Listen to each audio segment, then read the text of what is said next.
The problem is integration.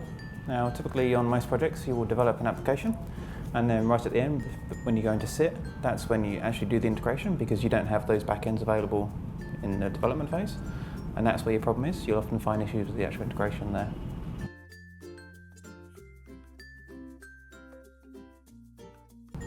So OdeSIM is basically a simulator that allows you to mock these backends.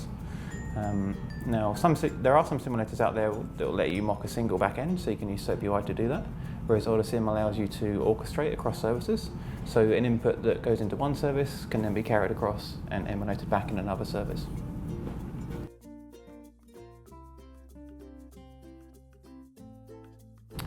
This is a really good idea because it allows you to reduce risk in your project.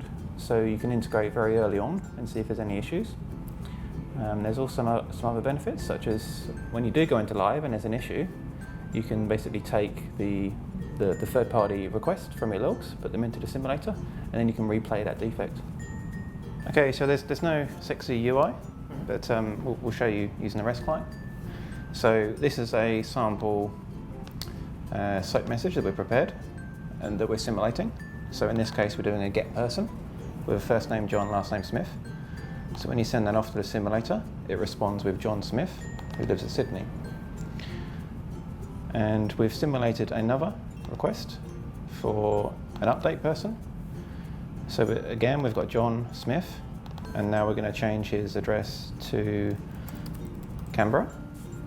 So when we send that off, we get the response here saying his address is Canberra. And then when we go back to the original service and say get person, that should be updated to Canberra. So that shows how you can orchestrate simulation between multiple services.